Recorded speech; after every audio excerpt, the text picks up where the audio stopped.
Hi, welcome to this video about creating an exam on Synap. By the end of this video, you'll be able to set up an exam like this, set it to users, and understand all the different configurations and options that come with setting exams.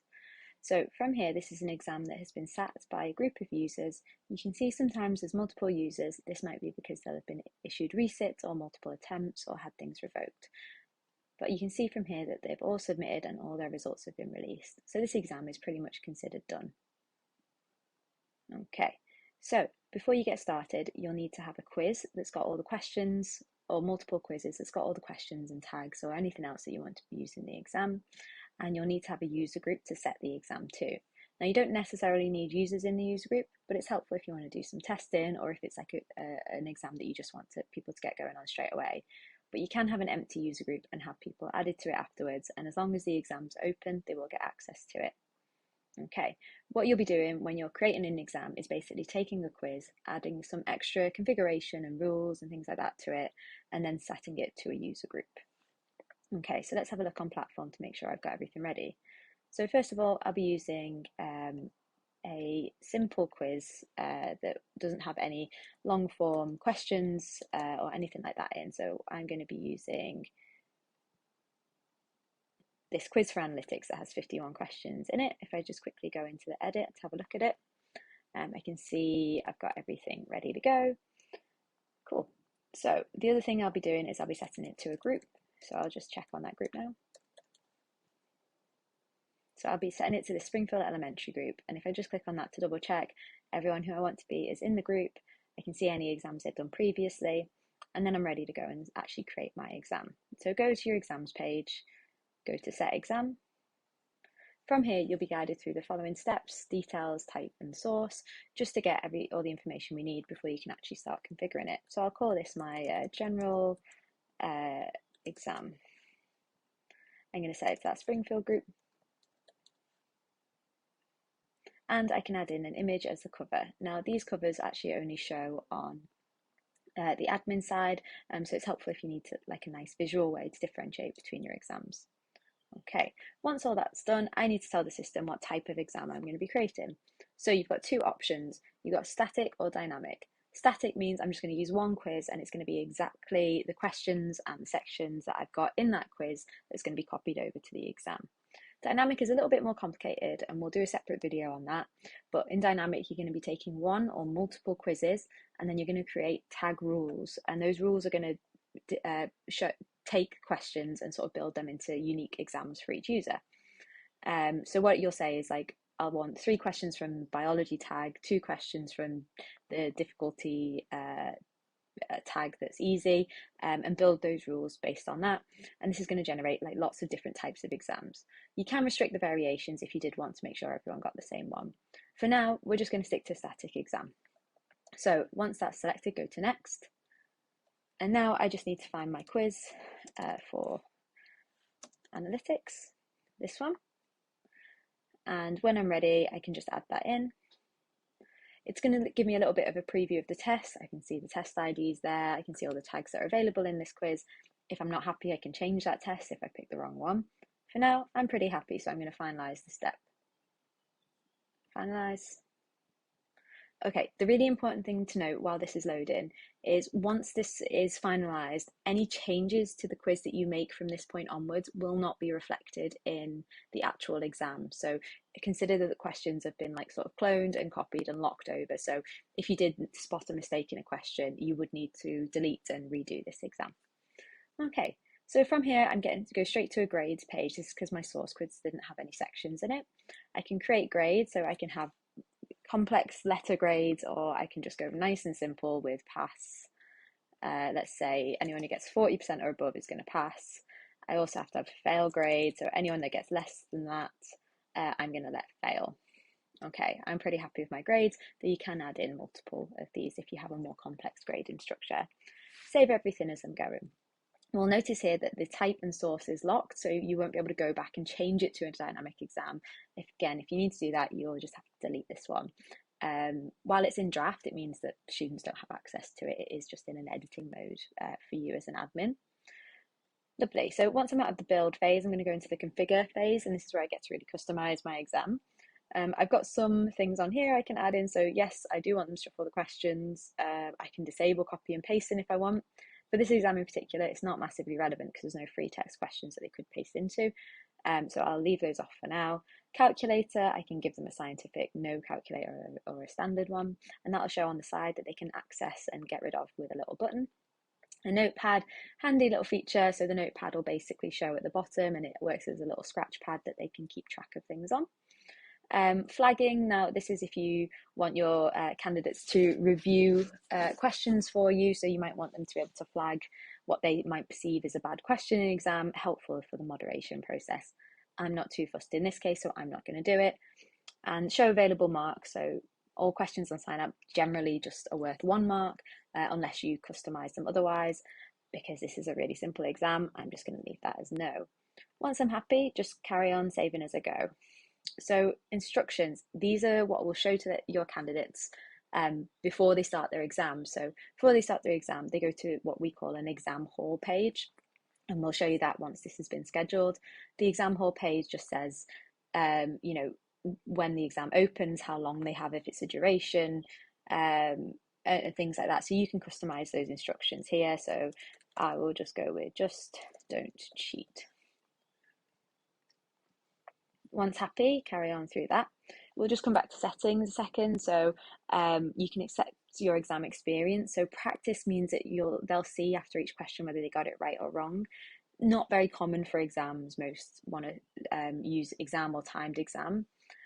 So for timed exam, if that's selected, you'll be able to select the timer there. So I will give them 31 minutes just to change that a little bit. And what's going to happen is if the 31 minutes, when the 31 minutes runs out, if they've not finished the exam, it'll just auto finish it for them. So they won't be able to take more than that time. Okay, results. So this is all configurable. This is going to depend on how you want to manage that. Automatically when possible means that if there are questions that need marking, then the results won't be released until a marker has looked at them. Always manually says, you know, even if the results can be system marked, you can still, you know, enforce that they go through your process and that someone has to manually release those results. And always automatically means even if there's questions that need to be marked, ignore those, just send them the results as soon as they're done. Most common one is automatically when possible, so I will leave it on that one. You've got your individual metric page, so this is about how you configure the results page, like after a user's exam. So let's have a look at what those results pages can look like. So you've got things like score, time spent, grade, question breakdown. So if we go over to here, so this is referring to, do you want to show or hide the score? This is the question breakdown over here. So do you want them to be able to click into each one of those questions and see?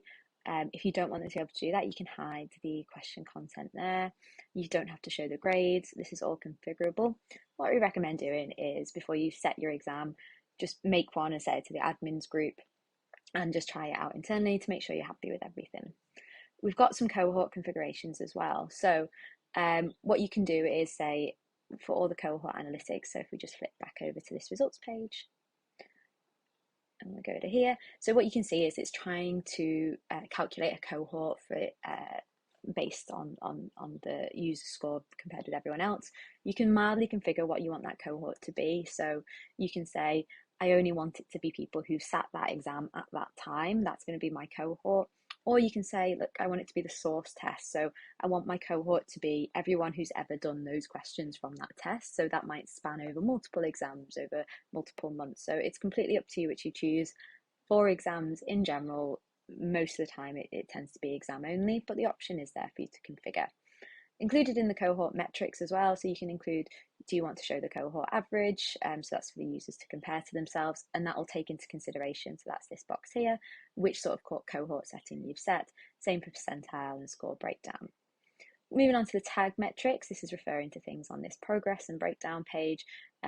So if you have set up your tags with our Synapse facets, so subject, topics and subtopics, you'll be able to access these breakdown charts. So users will be able to pick a specific subject and then go sort of more granular into each one of those from here if you have it configured.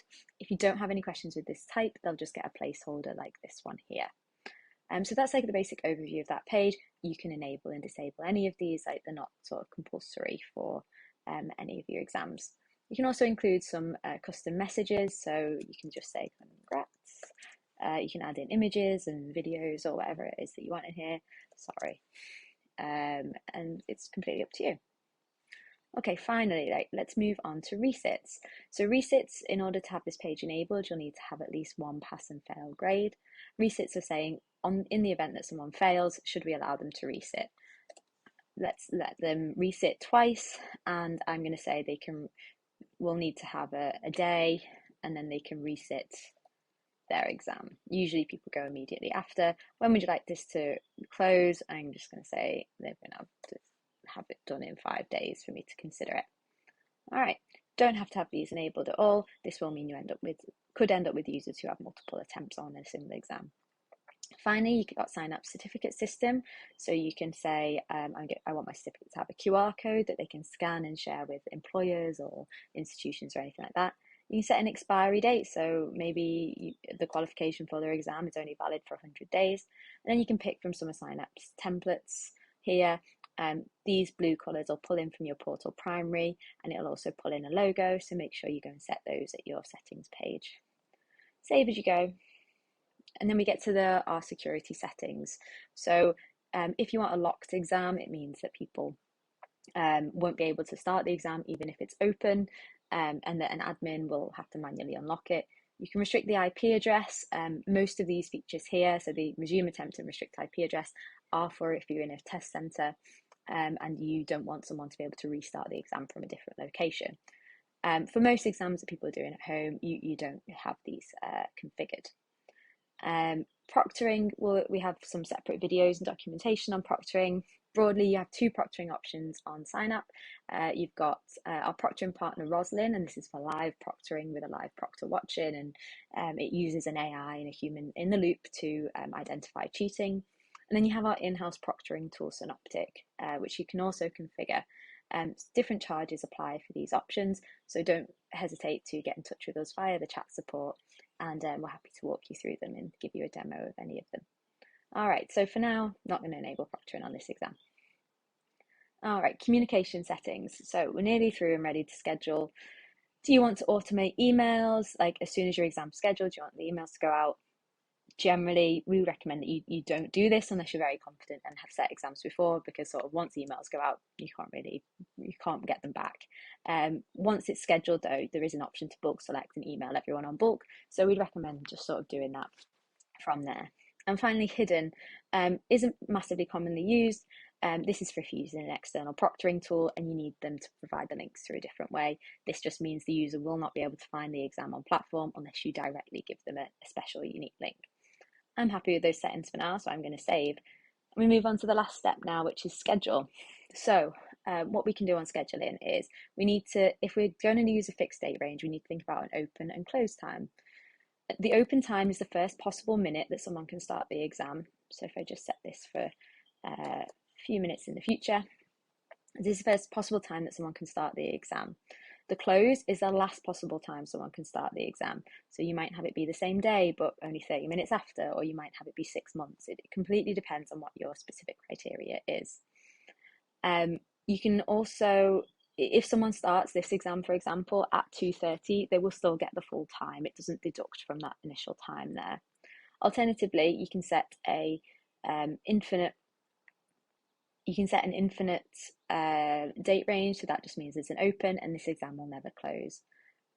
I'm going to set it as infinite because I'm just using this one for testing. So if we save all that, we're ready to schedule. Schedule exam. Lovely. So now we're coming back, you'll see that all the other pages are locked. We can go to the users table, and we'll see that they've already started generating for some users. If I hover over here, I can see there's actually 8 users in the group, but it's only generated for 4 so far. Just give it a few seconds or a minute. If it's a large exam, it'll take a few seconds to do. And we can see that more are being added in now. And there's no close date to the exams. I can change the columns that I see here if there's some things that are not relevant to me. And if it's an exam that needs marking, once it's marked, the marker will appear there. Once I'm happy with everything as well, you might decide to send the emails. From here, you'll notice the status will change to notified. As the attempts start, your users will change this to submitted and in progress, and we'll have a separate video about managing exams. If you need to resend the emails, that's no problem. You can also adjust the time as well. So perhaps Bart emailed and said, I can only start on this date. You can do that there. You can also add in a multiplier if you need to give someone extra time for any sort of reason, and you can save that there. And you'll notice that that's all updated, and we can see he's got slightly more time to do it now.